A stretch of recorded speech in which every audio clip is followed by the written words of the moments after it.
سلام، من سارینام. نمیدونم الان کجایی و درگیر چه موضوعاتی تو زندگیت هستی. نمیدونم چی شد که این ویدیو رو پلی کردی، ولی امیدوارم هر جا هستی حالت خوب باشه و خوشحالم که همراه منی. از آخرین ویدیویی که گذاشتم قرار بود هر هفته همراهت باشم، ولی نمیدونم چی شد که یهویی غیب شدم و درگیر روزمرگی ها و ویدیوهای کوتاه هم شدم. راستش ضبط کردن ویدیو برای یوتیوب از اولویتام خارج شده بود. اما تو همین مدت کوتاه فهمیدم یوتیوب جایی که واقعا بهش تعلق دارم.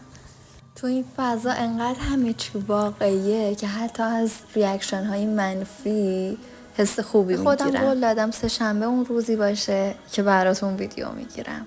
امروز اون روزه. از صبح که بیدار شدم یه استرسی داشتم، چون موضوعات متنوعی هست که میتونم راجبش باهات حرف بزنم. پس خوشحال میشم تو بهم بگی که کدوم مسیر رو پیش ببرم. اگه راجب رزین سوالی داری، چیزی میخوای یاد بگیری، چیزی بدونی، لطفا تو همین پست بهم بگو. همونطوری که گفتم از صبح استرس داشتم، خیلی سعی نکردم به خودم فشار بیارم که همون لحظه بخوام یه ایده‌ای به سرم بزنه و بیام اجراش کنم. یکی از مشتریام رضایتش رو واسم فرستاده بود، یه پیام خیلی لذت بخش واسه همین یه انرژی وسط ویدیو گرفتم به منتقل شد.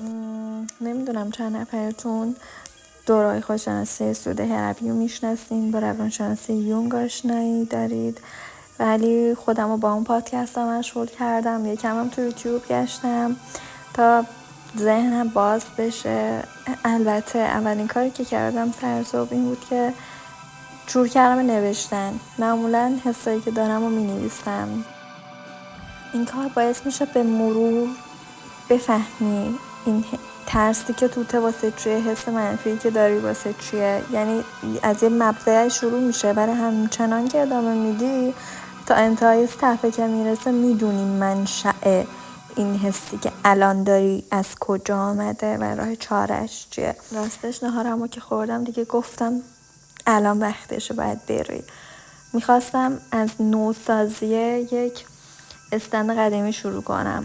رفتم سراغ رنگ ها. اولین رنگی که به چشمم اومد و دوست داشتم ازش استفاده کنم قرمز بود. شاید به خاطر اون خشمی بود که قبل از شروع ویدیو داشتم، چون که واقعا تو حالت خوبی شروع نکردم به ویدیو گرفتن، با عصبانیت، با انرژی منفی که داشتم. ولی وقتی که شروع کردم انجام دادم و اون حسمو با هنر و با خلق کردن بروز دادم، الان که کارم تموم شده و دارم این ویدیو رو ادیت میکنم حالم خیلی بهتره. قصدم این نبود که ویدیو بگیرم و روش صدا بذارم، ولی دیدم که الان اینجوری راحت ترم، چون یکم آدم تک‌بعدی‌ام. ترجیح دادم که موقع کار فقط حواسم به کارم باشه. من از رنگای پودری قرمز و جوهری قرمز و سفید خمیری استفاده کردم. کمی هم رزین شفاف داشتم. در مرحله اول رنگ قرمز رو تو بیس کارم پخش کردم، چون که میخواستم تمام قسمت‌های کارم رو کاور کنه. الان از نزدیک بهتون نشون میدم. میبینید که اون رگه های طلاییه که وقتی رزینم خشک شده بود اینو ایجاد کردم.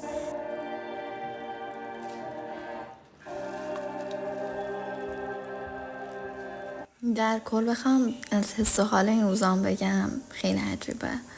هر روزی که بیدار میشم انگار باید یک پروسه‌ای رو واسه زنده شدن طی کنم، واسه اینکه تو لحظه حال بیام، واسه اینکه تمرکزم رو دوباره از نو به دست بیارم.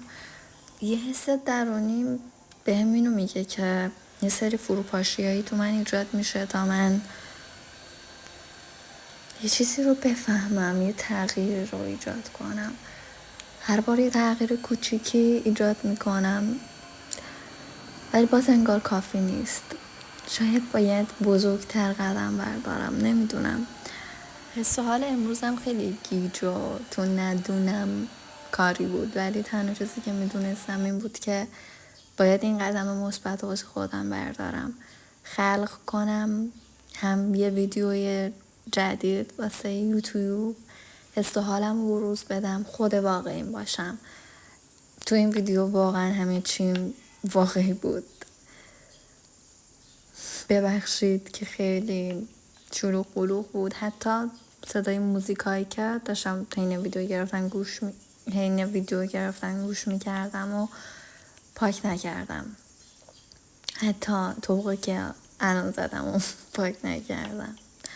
سعی کردم خودم باشم و یه اثری خلق کنم که هم درونیات یک دختری رو نشون میده که داره قدم برمیداره ولی هنوز نمیتونه که کجای زندگیشه و با این اوضاع همچنان داره قوی تر از قبل، با اراده تر از قبل ادامه میده. این ویدیو یه انگیزه‌ای بود برای من، برای شروع دوباره، برای بودن تو مسیری که بهم حس تعلق میده.